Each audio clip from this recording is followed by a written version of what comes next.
1 minute. We're live in 1 minute.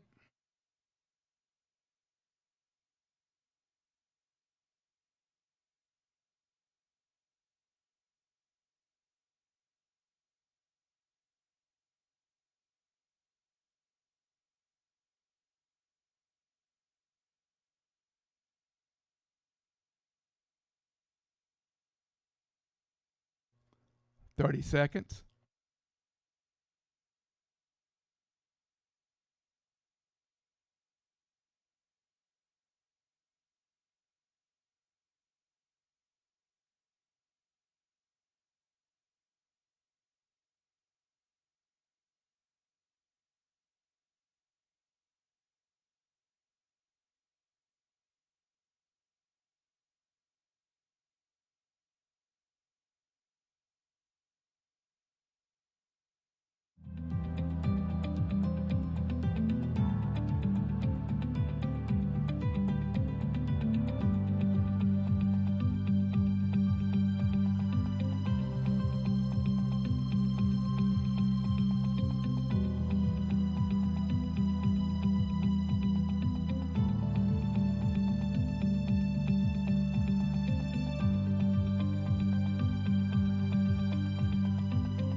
I'd like to call the regular meeting of the Morganton City Council for December 1st to order.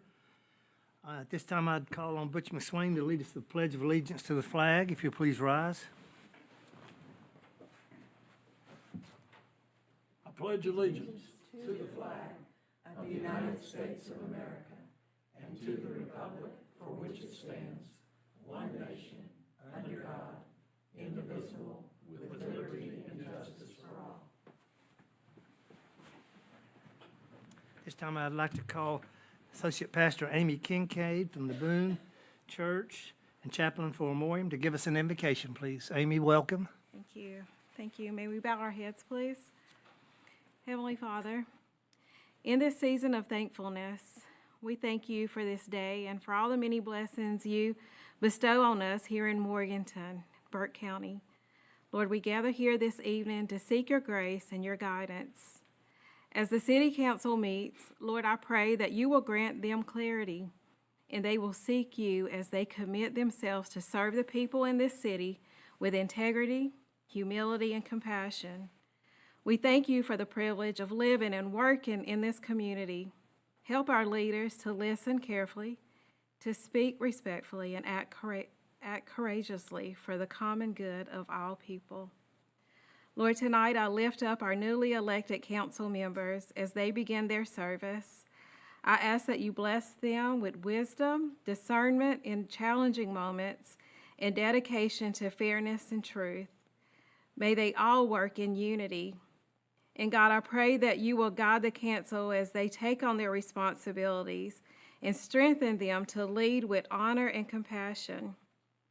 Bless all of the agencies within this city, our police department, finance, managers, maintenance, those in customer service, all that serve, Lord. May they do their jobs with patience and choose what is right, even when it's difficult. Lord, may we all remember that first and foremost, our work is unto you, and that we carry out our duties in a way that brings dignity and hope to all of our residents. This is my humble prayer. In Jesus' name, amen. Thank you, Amy. I'd like to call on the retired judge, Honorable Bob Irvin, to do some swearing in. And Congressman or Councilman Cato, if you'll come down.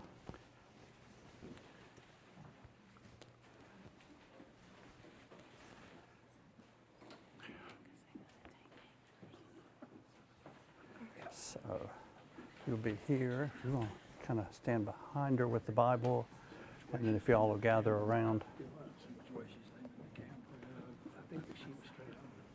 All right, if you can come around right here, because where we can see you. All right, if you'll raise your right hand and repeat after me. I Wendy Cato, do solemnly swear do solemnly swear that I will support that I will support and maintain and maintain the Constitution and laws the Constitution and laws of the United States of the United States and the Constitution and laws and the Constitution and laws of North Carolina, of North Carolina, not inconsistent therewith, not inconsistent therewith, and that I will faithfully and that I will faithfully discharge the duties discharge the duties of my office of my office as council member as council member of the City of Morganton, of the City of Morganton. so help me God. So help me God. Congratulations and thanks for doing this. We appreciate it. And I got some paperwork you'll sign, then I'll come around Okay. and get those. And Councilwoman McKay, if you'll bring your lesser half up here. If y'all want to come around behind her. And you've seen the routine? I did, yes. All right, if you'll raise your right hand, repeat after me. I I, Mary R. McKay, do solemnly swear do solemnly swear that I will support that I will support and maintain and maintain the Constitution the Constitution and laws and laws of the United States of the United States and the Constitution and laws and the Constitution and laws of North Carolina, of North Carolina, not inconsistent therewith, not inconsistent therewith, and that I will faithfully that I will faithfully discharge the duties discharge the duties of my office of my office as council member as council member of the City of of Morganton, the City of Morganton. so help me God. So help me God. Congratulations and thanks for doing this. And you will note it didn't say roll tide anywhere. If you'll sign those. Did you get this one? Yeah.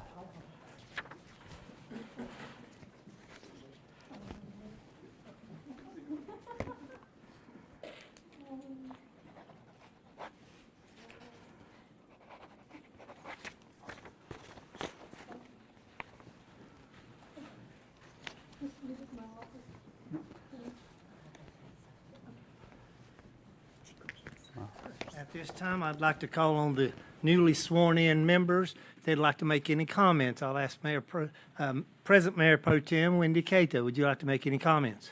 Well, it has been a pleasure to serve the city for as long as I've served it. I am very grateful for being able to have 4 more years, and I look forward to the challenges that we will all meet in the next 4 years. Thank you. Molly, would you like to make some comments? Yes, thank you. I'm looking forward to this opportunity to serve the city. I'm humbled with the responsibilities that go with this job, but I also understand that we have outstanding support and staff that will do their best to make me look like I know what I'm doing, even when I don't. So I'm looking forward to working with this council and the mayor, and as I said, all the city staff that are so supportive and so helpful. Thank you. Thank you. Okay. Next on the agenda is election of a mayor pro tem. Do I have any nominations? I'll nominate Wendy Cato to serve as mayor pro tem for this term. I have a motion. Do I have a second? I'll second, since you were looking this way. Okay. Any other nominations? All in favor of Wendy, please say aye. Aye. Amendment passes. Setting of meeting dates and times for 2026. I think you have that chart in your packet. Any dates that look out of whack or need to be changed, please? That's for 6 p.m. the first Monday of every month except July. And then September, we always end up moving the meeting because of Labor Day. Do I hear a motion to accept the meeting dates and times? So moved. Thank you, Wendy. I have a motion. To have a second? Second. Thank you, Chris. Any discussion? All in favor say aye. Aye. Motion passes. Next is the appointment of standing committees and other committees. Here's my list. Okay. The appointments to standing committee, for finance, Ronnie Thompson, Wendy Cato. For personnel, Wendy Cato and Butch McSwain. For streets, Wendy Cato and Molly McKay. Utilities, Chris Jernigan and Butch McSwain. And legislative, Butch McSwain and Molly McKay. To appointments for other organizations, to Valdez Economic Development Investment Corp., known as VDIC, Butch McSwain. Burke Development Incorporated, BDI, Ronnie Thompson. Western Piedmont Council of Governments Policy Board, Chris Jernigan. Alternates, Ronnie Thompson. And a note, Chris Jernigan was elected at last meeting to be on the executive committee for the policy board. So congratulations. Thank you. For the Western Piedmont Council of Government Transportation Advisory Committee, known as TAC, will be Molly McKay.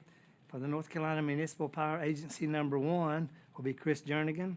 And for the Community Development Block Grant, known as CDBG, Butch McSwain and Wendy Cato. Okay, if I could introduce council to my far right, Wendy Cato, newly elected Mayor Pro Tem. Chris Jernigan, City Council. Keith Rigsby, our City Attorney. I'm Ronnie Thompson, your Mayor. Sally Sandy, our City Manager. Butch McSwain, City Council. And Molly McKay, City Council. Renee Carswell is our clerk to the board. And doing the interpretation for the deaf, we have, help me, Oh, Danette Danette Stillman Stillman Bridges and Ernest Ernest Williams IV. Okay. We have 2 service pins. These individuals will not be here tonight to accept their pins. Andy Smith, 20 years with Morganton. He's our risk management coordinator in human resources. And Sheila Green, 25 years in the as a meter reader in the electric department.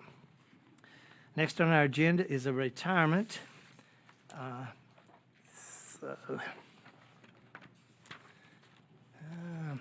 have a retirement resolution I'd like to read. It's a resolution honoring Sonja G. Marston. Whereas Sonja G. Marston joined the City of Morganton as Assistant City Manager on September the 18th, 2015, and whereas Sonja brought to the city her extensive knowledge of banking, finance, and economic development, along with valuable experience in small business support that has served the city well, and whereas during her tenure, Sonja has been an outstanding supporter of the city, always demonstrating dedication, professionalism, and a strong commitment to teamwork and collaboration.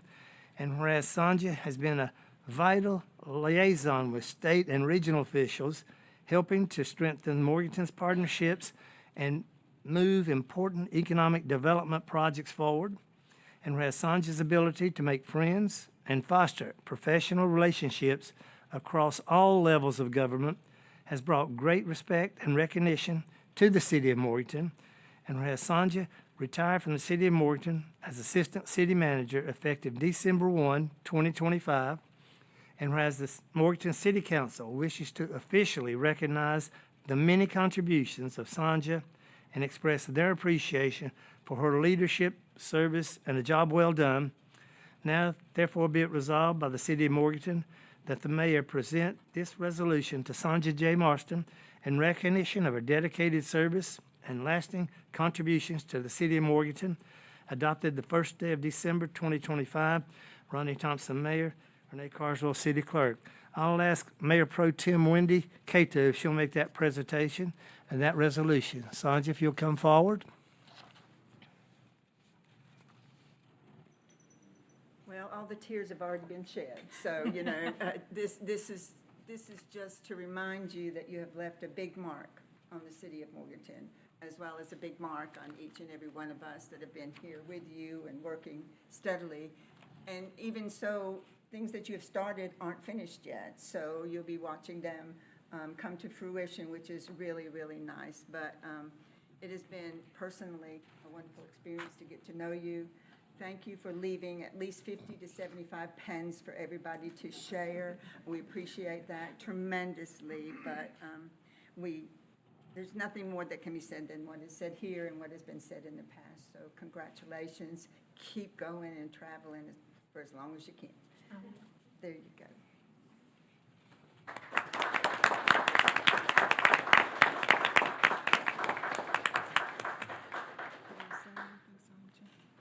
want to thank all of you.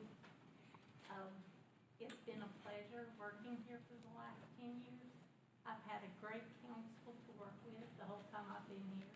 In addition to you guys, I've worked with Forrest Fleming, John Cantrell, who I call Johnny Krabs, and Chris Hawkins, and they've all been great, and so have you. And it has been my honor and privilege, and all of the department directors, you know where my heart is, and you are my family, and I love you all.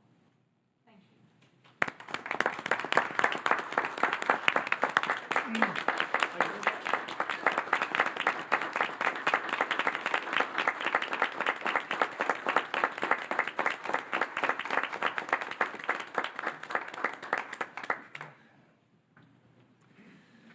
Okay, next on our agenda is our upcoming events.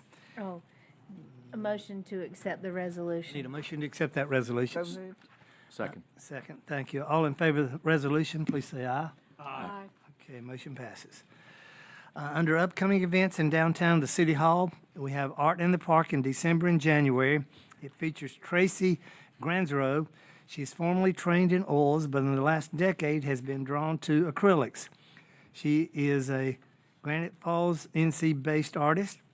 Our Christmas Parade 2025, which is going to be Christmas Through the Ages, is tomorrow, December the 2nd at 6 p.m. in downtown Morganton. The Holidays Farmers Market is Saturday, December 13th from 10 a.m. to 2 p.m. at 111 North Green Street. Our visits with Santa and the carriage rides continue every Friday and Saturday evening. The visits with Santa are from 5:30 to 8:30. The rides are from 5:30 to 9. Our Blue Elves and Public Safety, that meeting is Saturday, December 13th at Mountain View Recreation Center. And this event is for the Morganton Housing Authority residents and families. Under Comma, our Performing Arts Center on Friday, December the 12th at 7:30 is going to be Clue, which is a mansion, a murder, and a mystery. And Wednesday, December 17th at 7:30 is the Western Piedmont Symphony entitled The Magic of Christmas. Okay. Next is our consent agenda. I believe there are 4 items on there. Sally, would you take that, please? Absolutely. So those items we would consider to be non-controversial and ask that you consider adopting those in a single motion, unless you want something removed and discussed separately. And for everyone viewing at home, that includes minutes from the November 3rd meeting, awarding a contract for roof work at the wastewater treatment plant in an amount not to exceed $242,801.89, and to authorize us to sign the contracts. That is budgeted. And then approval to add several engineering firms, consulting firms to our on-call list. And these are firms that have responded to our RFQs that have been going out for some of the FEMA work. Campbell Design, Summit Design and Engineering, Carlton Collins Architecture, and AREAX Group to add to our on-call list. And then a budget amendment to accept restricted contributions and some reimbursement, and that amount is $6,500, $6,500. $5,385 from our escrow fund and $1,115 from a private donation for the sidewalk work at Chick-fil-A. Do any members wish to have any items removed from the consent agenda? If not, I'll entertain a motion to accept the consent agenda. So moved. Thank you. I have a motion to have a second. Second. Thank you, Molly. Any discussion? All in favor say aye. Aye. Motion passes. Under new business, we have consideration of award or CDBG entitlement funds to nonprofits. I'll call on Jennifer Cannon to come forward and give us some information. Jennifer, welcome. Good evening, Mayor and members of the council. The City of Morganton has $30,000 in community development block grant funds for the fiscal year 2025 to provide public services through the funding of local nonprofits to benefit low to moderate income families. We solicited applications and the committee would like to make the following recommendations for funding. The meeting place, $8,000, and that will be for financial support for housing and first month's rents for the homeless and displaced women. And also for Hope Tote bags. Those are bags that will include essential household items for families to settle in their new homes. This next would be Brighter House, $8,000. That would be more along the food, for their food pantry, kitchen snack bar project they're working on, trying to help their clients with meal prep and like going out and doing the shopping and learning how to do all that. Options, $7,000. That would be for shelter, the grocery, supplies, and possibly first month's rent and deposits, security deposits. Olive Hill, $2,000 for the training toolkits to benefit low to moderate income micro enterprises. And the House of Refuge, $5,000, and that would be for financial support for utilities, meals, food, and their food pantry. Thank you. What's the wish of council? I'll enter a motion to award the fiscal year 25-26 CDBG entitlement funds to nonprofits as reported. Thank you, Butch. I have a motion. Do I have a second? Second. Thank you, Wendy. Any discussion? All in favor of the motion, say aye. Aye. Motion passes. Thank you. Thank you. Jennifer, thank you so much. Next on our agenda is a consideration of approval for the Morganton Department of Public Safety. I'll ask Chief Ryan if he'll come forward to talk about the first responder program. Good evening. I come up to you to seek approval to enter into Burke County's first responder program, which essentially this program would allow certain trained firefighters to operate or provide medical care up to the basic life support level. And in doing so, the liability is transferred to the county of Burke. So currently, we have 27 dedicated firefighters in the fire division. 19 of these individuals are already certified in basic life support. And like I mentioned before, the liability is transferred to the county of Burke when they perform this level of medical aid, because they will be under the direction of the EMS director, and ultimately they'll be under the EMS medical director's license. So just so that we're clear, I'm not asking that the fire division run medical calls on a day-to-day basis or respond to medical calls, but there are certain calls that they already go on that they could be useful at and use their certification. And that, for instance, would be traffic accidents that involve personal injury. And as you can imagine, there's a lot of damage done to these vehicles, and there's people inside of these vehicles that need medical assistance. So these firefighters could start providing medical care while EMS is en route to the scene. And then they would transfer care to EMS until they went to the hospital. Ryan, thank you. Any questions? Ryan, there are 19 of the 27 already Yes, sir. done, certified. But they're not using those skill sets right now. Correct. To be able to operate or provide medical care up to the BLS level or even advanced life support, you have to enter into this agreement because they operate under the medical director's license. That's right. What's the wish of council? I'll make a motion to approve the Morganton Department of Public Safety entering into a contract with Burke County as a participant in the first responder program. Thank you, Chris. I have a motion. To have a second? Second. Okay, Molly. Any discussion? All in favor of the motion, please say aye. Aye. Motion passes. Next, And I would just say that this is something that public safety's been working on for a while with the county, and to do that. And I think another good example of cooperation between the city and the county It's to great, serve the yes. citizens. Indeed. Great. okay. Next is consideration of approval of a resolution and an ordinance amendment regarding downtown parking and enforcement with the schedule of fees and charges. I'll call on Sharon Jablonski to give us this information. Good evening. Chad, can you pull that up? Get it on the screen?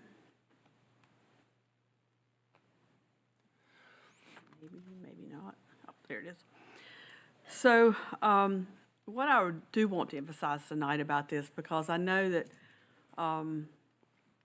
there is a lot of concern, let's say, between customers thinking that we don't care about them or that we're ticketing them. So what I'm trying to get across tonight is that this really is for the customer and the visitors. So these proposed changes that the parking committee took into consideration, I hope that you'll understand that when we go through this. So what it will do is expand free parking options, extended time limits for customers and visitors.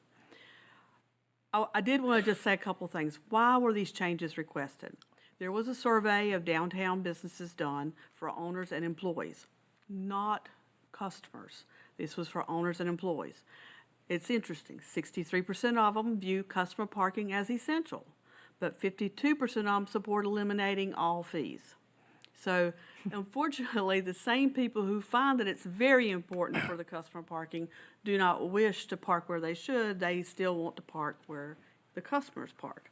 So, the parking committee had to take that in consideration. Same thing with residential. There's really only 8 that rely on on-street parking, but 60% of them do not have residential parking permits, but 60% felt it was important to have parking permits.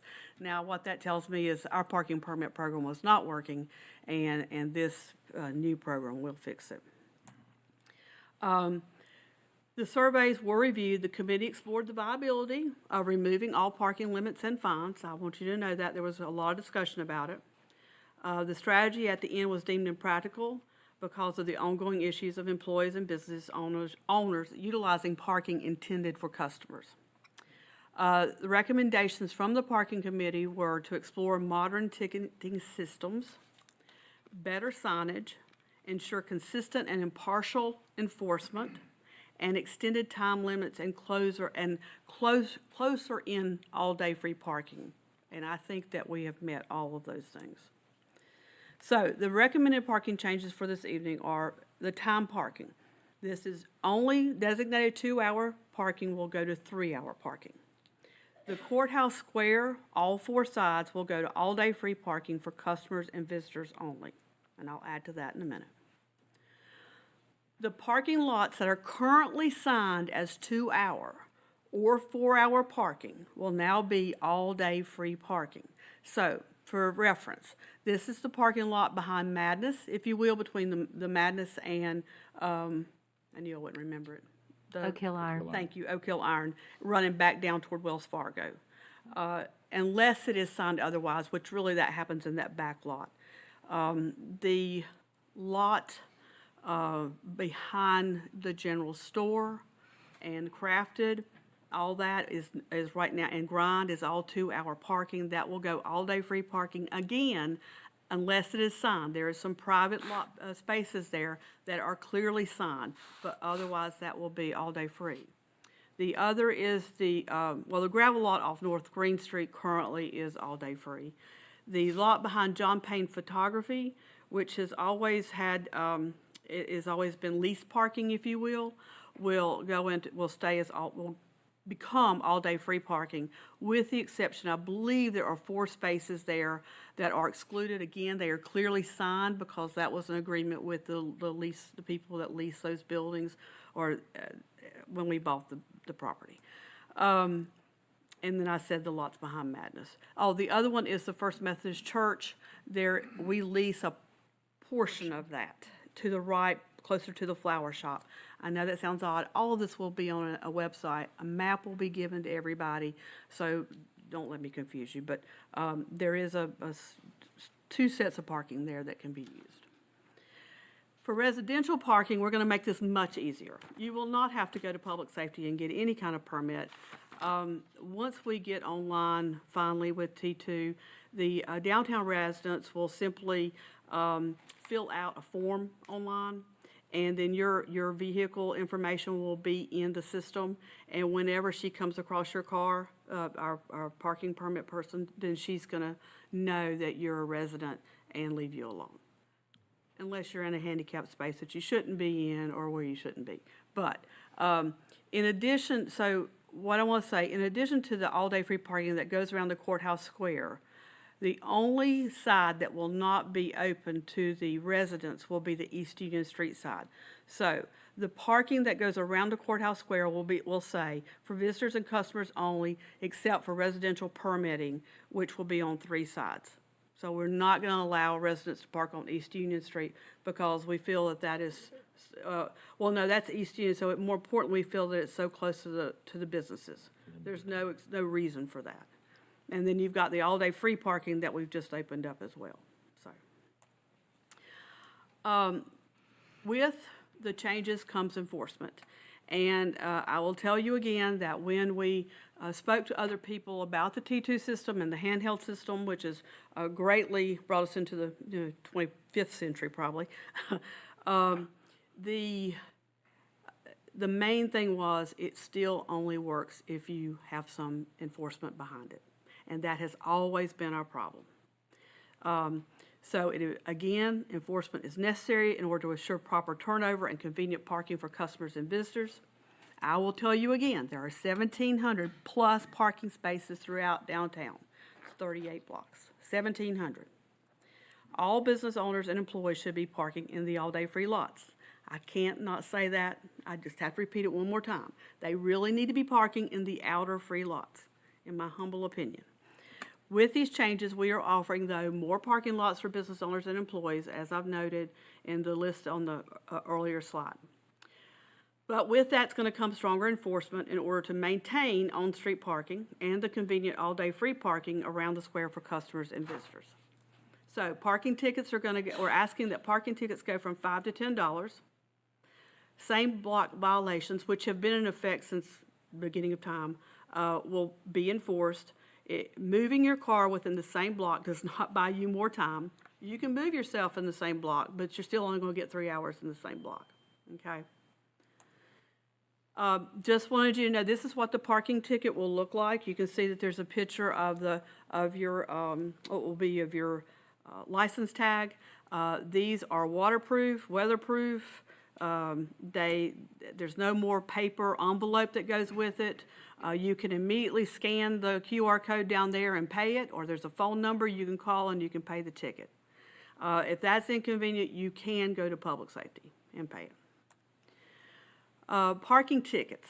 Any vehicle with parking tickets over 60 days past due will become booted.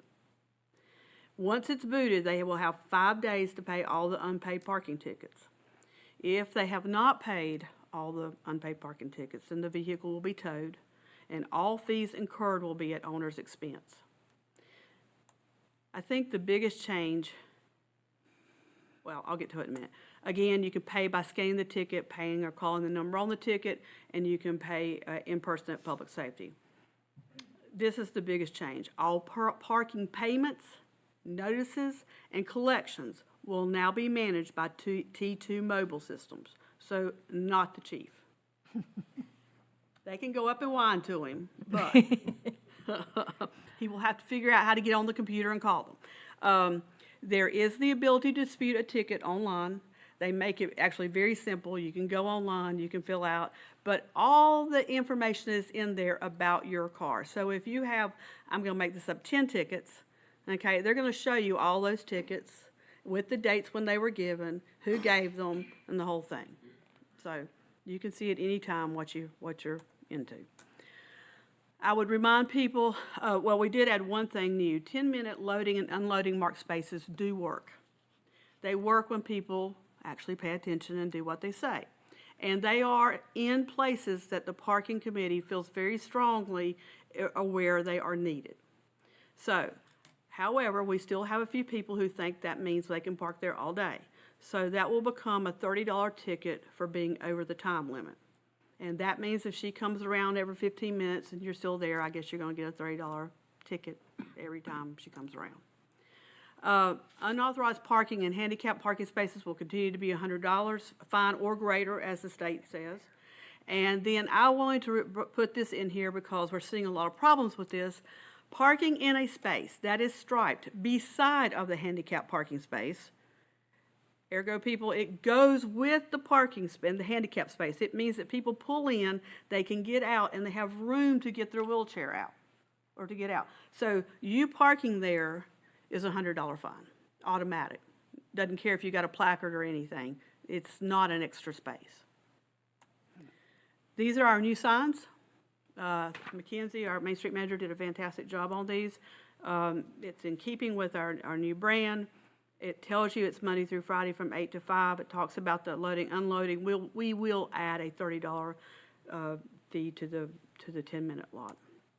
And then here are the ones that will go around the courthouse square. Again, it's fairly clear that it's for customers and visitors only, with the residential permitted parking being on the 3 sides, because that's how it will be signed. I would ask council if they would, if they adopt these requested changes, that we give staff, that staff would like to give a 30-day warning period through January 5th. And hopefully, this will ensure that everyone is aware of the changes and can locate approved alternative parking before enforcement begins. We can hope. And finally, I will tell you that, again, all this information will be uploaded on our city website and downtown website. You're going to need to give us about 10 or 15 days.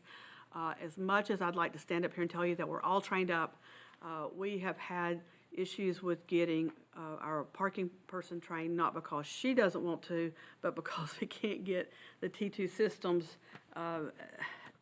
They were all set and then they canceled. But we know how to use the handheld. We can give the warning tickets. And so we would like to get this started, if you so choose. Questions for Sharon? Butch? Sharon, will the warning tickets carry the $10? Okay, so that, It just strictly will say, Just- this is a warning. Yeah. And Sharon, I'd like to reiterate that what type of people have been on the parking committee, so that it isn't necessarily staff making these decisions? No. This was a business owner, property owners, several property owners and business owners, actually. Trying to remember who, well, that's all it is business owners and property owners. Just wanted to make sure. And we established that parking committee years and years ago, just so there's a different perspective. And we've talked about downtown parking for the whole 3,000 years I've been here. We have. And you know, we cycle through, and I know that people think it would be nice to not have a free-for-all. And I've actually suggested it several times, right? But that really doesn't support your businesses in downtown. And, you know, it's enough of a struggle for them already. And providing parking for that is one of the things that I think is our responsibility as a city. And you heard all the discussion tonight about all those different lots. Understand that the city doesn't own all those lots, right? We lease all of those lots. And the folks that own them get rent payments on that from the city. We lease it on behalf of downtown so that we have parking to provide. And also, my question is, when will the signs go up? And, because you put the January 5th 30-day. They'll go up back. now. If you approve it, so the 3-hour would go into effect and the all-day free parking would go into effect. We're just not going to give tickets. Right. But honestly, we have them, and they're scheduled to go up tomorrow. But I think it's going to take them 2 to 3 days. Yeah, that's what I think. They'll go up this week, I Yeah, think. let's Is just that say right, this week. Michael? This week. Thanks to rain, you know, it's a parade day, so it's going Yeah. to rain a little bit. So I think they can go up this week. What we can tell you is that once the signs are up, you do have more options for free parking and longer parking, which seems important for December. Yes.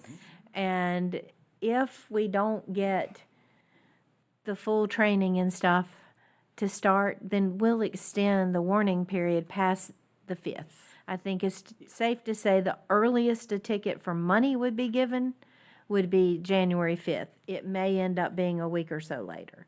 And we can talk about that at the January meeting if that's necessary. And I believe in your motions tonight, based on what I wrote, that it does include us having to bring this back in March, or it'd be April, if the free parking does not work. That is directly behind the buildings.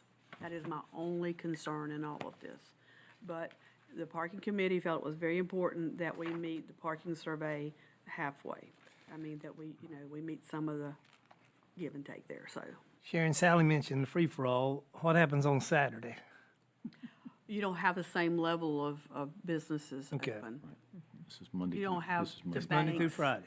Yeah, this is just And Monday through evenings. Friday, and evenings. Right. and After business hours, Right. basically, right? And then The reason that we're weekends. having to do this is because that there are some businesses and some employees who are taking up prime customer parking.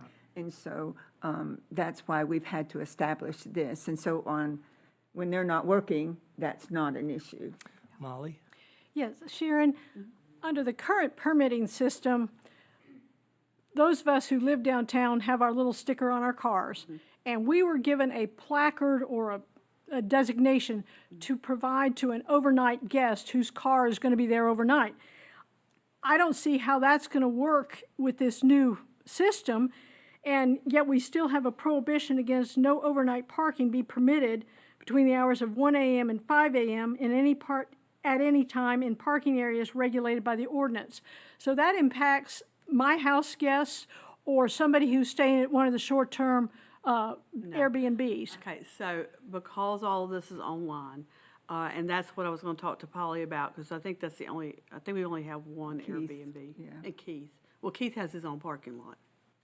I believe there's one over Paradise Glass as well. Okay, I thought that was just a rental.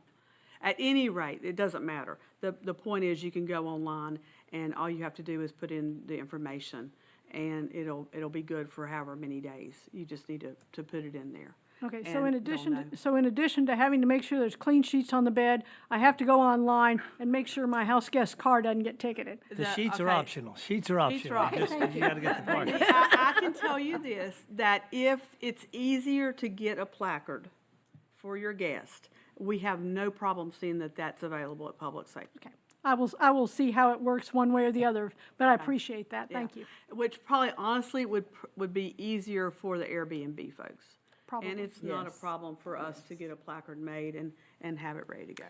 Sharon, if by some circumstances Butch decides to use my car and decides to get caught up downtown for 4 or 5 hours, that ticket's gonna be mine, correct? It That is won't be correct. Butch's. That is correct. Okay. It's based never on have let license me use plate. it. Oh, I won't let you use it. I can tell that. Be careful who you let use your car. That's exactly right. The money, who gets the money from the parking tickets? Does it go to T2, us? We get it, they deposit daily, but they handle collections and notices out, that type of thing. Other questions, comments? It would still be our employee who uses the system. That is Correct. correct. And we have the software, and everything, and she and her supervisor, and actually, Jesse Paris can get into it, I can get into it, so, just so that we're keeping it. But this will be the first time in my 34 years that we will actually put teeth to the tickets.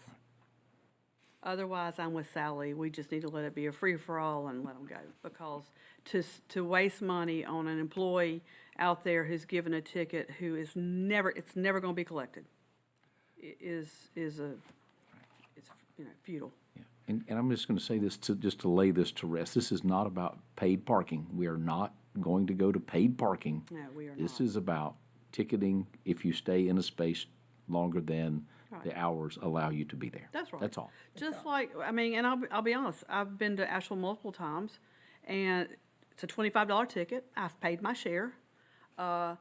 Sometimes because I choose not to move, and I know I'm gonna have to pay that ticket, and other times just because I didn't make it back to it. But I know I'm gonna have to pay that ticket, and that's fair. But the customer's not my problem. The customer's not your problem, that's right. What's the wish of council? Motion to approve a resolution and the recommended parking ordinance amendments as presented. Thank you, Wendy. Have a motion to have a second. Second? Thank you, Chris. Any further discussion? All in favor of the motion, say aye. Aye. Motion passes. I need a second motion, please. I'll make a motion to approve amendments to the schedule of fees and charges as presented. Thank you, Butch. I have a motion to have a second. Second? Thank you, Chris. Any discussion? All in favor of the motion, say aye. Aye. Motion passes. Thank y'all so much, and Sharon, thank you so much, and the parking committee. I know y'all worked on this months, so, and years. But I didn't know there was an option of not paying your tickets before. I'm sorry. I should have known that. Okay. I should have known. Next is consideration of approval amending the development and design service fees and charges for subdivisions. I'll call on Wendy Smith to please give us some information. Good evening. So, starting January 1st, the Burke County will take over the plat review portion of our subdivision review process. So we'll still be responsible for ensuring that the plats meet the subdivision requirements of the zoning and subdivision ordinance, but the plat review portion, which is the making sure that everybody signed it, making sure the surveyors put the right markings and things on the plat, will now be done by Burke County. So as a result, we are recommending that we have the fees for the exempt subdivisions and minor subdivisions to reduce those, excuse me, from $100 to $50 each. We are also recommending a reduced fee for historic preservation charges. Currently, we have one flat fee for a certificate of appropriateness, which is what you get if you have a historic home or building and you want to make changes to the exterior of that. The committee says that those are in line with the historic guidelines, and then you get to make that change. That fee is $500. That does include advertisement fees that have to go into the local newspapers when we have a Historic Preservation Committee meeting or commission meeting. So there are some items, however, that the ordinance allows to be approved by administrative review. These are items that are of lower value, generally not terribly visible from the public. So for example, on this building here, we put an awning in the back alley so that when people are coming in the door and they're stopping to utilize their key, they're not getting rained on. You literally cannot see that alley from any angle unless you are in the alley. And that's just an example of one that isn't visible to the public and therefore is allowed to have administrative review. We've heard feedback from the people that have these homes that are getting theirs, that the $500 fee every time they want to make a change is a lot. Mind you, you do get reduced taxes for having this historic home. But we thought that it was fair, they're not having to pay the advertisement fees because they're not having to go to a Historic Preservation Committee meeting. So the recommendation is for those that have administrative review and no meeting, to be $100 instead of that $500. Any questions for Wendy? I have one other item. It does say in the report that the fees will be effective December 1st, but that should be January 1st to align with Burke County taking over plat review. Okay. Questions? If not, what's the wish of council? Make a motion to approve amendments as submitted to the schedule of fees and charges for the development and design services fees effective January 1st, 2026. Thank you, Chris. I have a motion to have a second. Second. Thank you, Molly. Any discussion? All in favor say aye. Aye. Motion passes. Thank you, Wendy. Next is consideration adopting a resolution accepting the dedication of waterline easements at Riverbend Apartments. I'll call on our city attorney, Keith, if you'll give us some information. Thank you, Mayor. So this agenda item pertains to the Riverbend Apartment Complex. As you know, this is the apartment complex located on Independence Boulevard in close proximity to Freedom High School and Sheets. The owner has paid for the installation of extensive water lines throughout the property to serve the apartment complex and its residents. And the owner's also paid to connect the water lines to the city's existing system. The owner has obtained a survey which shows the water lines and the routes of the easements for the water lines, which has now been recorded at the Register of Deeds. And as part of your packet tonight, you see that plat. That plat shows the water lines and the corresponding easements, which are being dedicated to public use and are being proposed tonight for the council to accept. These easements and water lines are located in an area where the city already operates and maintains water lines. North Carolina law authorizes the city to accept streets, easements, and utilities which are being dedicated for public use and which are located within the city's planning and development regulation jurisdiction. Our Development and Design Services Department staff have reviewed the plat and found it to be consistent with our development ordinances And additionally, our engineer has found that the water lines have been constructed in accordance with city standards and specifications, and he recommends acceptance. The owner will also be signing a deed of dedication and easement, which grants the city the easement to maintain the water lines, and that will be recorded also. Any questions for Keith? What's the wish of council? Make a motion to adopt a resolution accepting the dedication of easements for water lines with the Riverbend Apartments development as shown on the recorded plat. Thank you, Chris. I have a motion to have a second. Second. Molly, thank you. Any further discussion? All in favor of the motion, say aye. Aye. Motion passes. Okay. Next, our consideration of appointments to boards and commissions. This is the Foothills Regional Airplane Authority shall consist of 8 members. We have 2 members, Butch McSwain and Lewis Carswell, have been consistent members, and they're both willing to serve. What's the wish of council? I move to reappoint Councilmember Butch McSwain and Lewis Carswell to the Foothills Regional Airport Authority for terms to expire on December 31st, 2027. Thank you, Molly. I have a motion to have a second. Second. Thank you, Wendy. Any discussion? All in favor of the motion, say aye. Aye. Motion passes. Next is a Recreation Advisory Commission. It's a city council. John Hagman has resigned. His term expires on 6/30/26, and we need to make a reappointment. What's the wish of council? Make a motion to appoint Michael Lowther to the Recreation Advisory Council for a term to expire on June 30th, 2026. Thank you, Chris. I have a motion to have a second. Second. Thank you, Butch. Any discussion? All in favor of the motion, say aye. Aye. Aye. Motion passes. Next is reappointment to the Burke County Tourism Development Authority. These terms expire December 31st. The city has 1 representative. Rob Winkler has served on this for several years. Staff recommends that Mackenzie McGinnis, Main Street Manager, be recommended. What's the wish of council? Motion to recommend Mackenzie McGinnis for consideration by Burke County to be appointed on the Burke County Tourism Development Authority for a term to expire on December 31st, 2027. Thank you, Wendy. I have a motion to have a second. Second. Thank you, Chris. Any discussion? All in favor of the motion, say aye. Aye. The motion passes. Next is a 30-day notice for the Fireman's Relief Fund Board. The terms for council appointment Jesse Paris and Israel Gibbons are set to expire next month. These members have been excellent participants and wish to continue serving. These reappointments will be made at the January 5th, 2026 meeting. Next on our agenda is probably what everyone has come here tonight for, our audit.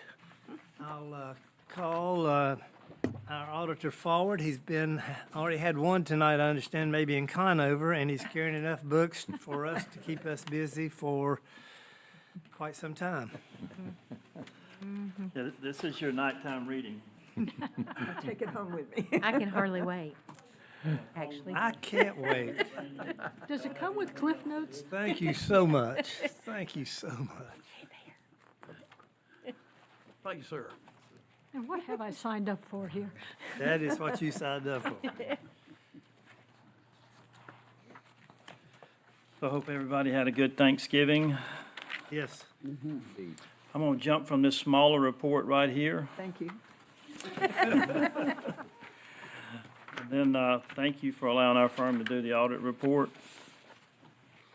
And it is a pleasure to work with the city. What a wonderful finance office you have, and to deal with a city that's in good shape financially. The main thing you hire us to do is issue an opinion on the financial statements as a whole. We issued an unmodified report, which is a quote-unquote clean report with no findings, which is what everybody wants to hear. So awesome. I do have to read through some of this stuff just to make sure I'm doing my job, so please be patient with me. Under this page 1, under our responsibility in relation to the financial statement audit, It basically says we signed an engagement letter, you do your part, we do our part. I think everybody did their part. Significant risk identified are the two things we always identify in, at least in every audit: management override of controls and improper revenue recognition. We performed tests around both of those issues. We're real happy with the results, no problems, etc. On page 2, under significant accounting policies, GASB 101, which is compensated absences, was the new big standard. Basically, you're taking this big estimated, and it is estimated, calculation and putting a portion of your sick leave on the balance sheet. We were happy with the way the calculation was. The LGC, other folks put out kind of templates to make that work. Happy with that. Same thing would be true in the accounting estimates, where you have allowance for doubtful accounts, it's compensated absences again, and some depreciation. We're happy with all the estimates and lives, et cetera, on those items. Happy with the financial statement disclosures. There were no significant difficulties encountered in performing the audit. There were no uncorrected misstatements, no disagreements with management. Management did provide us with a representation letter dated November 17th, and we're unaware that management consulted outside accountants, auditors, et cetera. On page 4, what we attempt to do here is pull out some of the key numbers. I won't say they're all the key numbers, and put it in this first column, and then put the 4 prior year numbers beside it, so you have some context of what you're looking at. You can see total fund balance there in your general fund at $48,397,000. If you were to go back to 21, that same number is $26 million, so a nice increase over time. Unavailable fund balance at $5.5 million, restricted and assigned at $13.5 million. Total general fund expenditures at $24,602,000, and then fund balance available as a percentage at 174.28, and then unassigned fund balance at 34.6. Your unassigned fund balance as a percentage is 140.7. The reason we put both of these percentages in there is because if you go to the LGC or the debt committee with the state treasurer, they want to take a look at that. These are really strong percentages, so congrats on that. Revenues over and under expenses before contributions and transfers. You see general fund at 2.6, water fund at 2.1, wastewater at 2.4, electric fund at 7.4, cable fund at $1,037,000, and other governmentals. And that has to do with grants, et cetera, so it could be the process of where they're at, but a negative 2.4. I'm not going to read all these numbers on total fixed assets, accumulated depreciation, and cash. I will say there's a financial matters or financial performance indicators of concern that we'll talk about that I don't think it's of concern, but it's the LGC percentage I got to stick in there. So I'll talk to you about that in just a second. And it has to do with these fixed assets and accumulated depreciation. And I think it'll be pretty self-explanatory why I don't think it's an item of concern. Cash in general fund is 45.8, water fund 3.6, wastewater at 2.2, electric fund at 9.150, and then cable is 2,102,000, and other governmentals cash is 11.6 million. And I'm not going to read every one of these, but you can see. What I would encourage you to do is look at the trends in this, and you can see that the trends are positive. And again, these large numbers in net position, what you're really looking for in any of your business type activity funds is cash flow, making sure that they're cash flowing. It's not about how big the net position is in that specific fund. You see on page 5, your property tax rates for all 5 years. Collection percentage is at 97.44 for the current year. Then your valuation along with your levy amount. Your debt at 12.9 in the governmentals and business type activities at almost $8 million. You can see a breakdown of your general fund revenues at $30,680,000 and a breakdown of your general fund expenditures at $28,075,000. If you'll be kind enough to flip over to page 6, you can see total fund balance there in blue and restricted and assigned in red. And then on the bottom, you see the cities percentage versus the group weighted average, and how nice that looks. And then on page 7, the analysis of unassigned fund balance and what it looks like over the 5 years. And then on the bottom, you see revenues over and unexpenses before transfers and contributions for the 5 funds. And I'll say this, I don't have many entities we do where there's nothing below the line, so all 5 years, all above the line. On page 8, you see that what I didn't read the numbers exactly on cash versus accumulated depreciation. And we'll talk about where accumulated depreciation is over 50%. And so when you see that red line there, that's what we'll talk about in just a second. And then on page 9, you see the same thing at the top of that for the electric fund. But on the bottom, you see 2 pie charts, one for cash balances and one for fund balances by fund, with total cash balances being $62,962,000, and total fund balance is $165,088,000. And then you see on the top of page 10 your property tax rates, and on the bottom you see collection percentages for the state, the group weighted average, and the city. And on page 11 you see a breakdown of your general fund revenue, with ad valorem taxes being the largest at almost 45%. And then on the bottom, your expenditures with public safety being the largest at 43.6%. And then on page 12, I do have to say it, the financial performance indicator of concern. And the reason I mentioned, hey, it's not really a concern, it's because if accumulated depreciation exceeds greater than 50% of the total fixed assets, then you have to put this in there per the LGC. If you're managing and maintaining all your assets, this shouldn't be an issue. And it's not, in our opinion. But it is required to be in there. And yet many folks at some point get an engineering study and basically say to the LGC, the engineering study says, hey, we got another 25 years regardless of how long we're depreciating it. So live in peace. So that's where I would think. So I don't see that as an issue whatsoever. I'm happy to take questions of you now. Go home and have that rainy night when it's cold and you can't go out and you actually read through the whole report and you got other questions. I'm always happy to take a call from you, and if I happen not to be there, just get my cell number and I'll do my best to get you an answer to your question. And we appreciate very much you allowing our firm to do the audit. Any questions for Alan? Chris, I saw you looking at page 9. No questions? That's good. Okay. Alan, thank you so much. Jesse, thank you so much for helping Alan. Thank you. Thank you. Be careful. Thank you. Okay. To have a motion to accept Oh, yes. that. Yes, we need a motion to accept the audit. To have that motion? So moved. Do I have a second? Second. Thank you, Chris.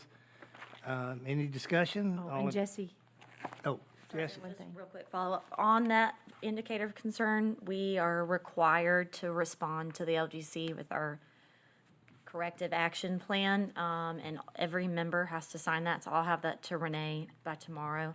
We're in an active, basically, we just described to them that we have a capital improvement plan Yeah. that's been adopted. We're in an active master plan for both water and sewer, and it's just a matter of timing and age of assets. But anyway, so we have to send that letter within 60 days, so I will have that to you tomorrow and get that sent off. Jesse, thanks. We have a motion. All in favor of the motion, say aye. Aye. Motion passes. I need another motion to go into closed session. Yes, I need to ask you to consider going into closed session to discuss economic development matters, and can tell the press that there'll be no decision coming out of that session. Motion to Information go only. into closed session pursuant to NCGS Section 143-318.11A4 to discuss economic development matters. I have a motion to have a second. Second. Thank you, Chris and Molly. Any discussion? All in favor, say aye. Aye. Motion passes. Jesse, do you need this? Speak to Alan Daniel. 7:04. We're gonna do in got one. away. The short version.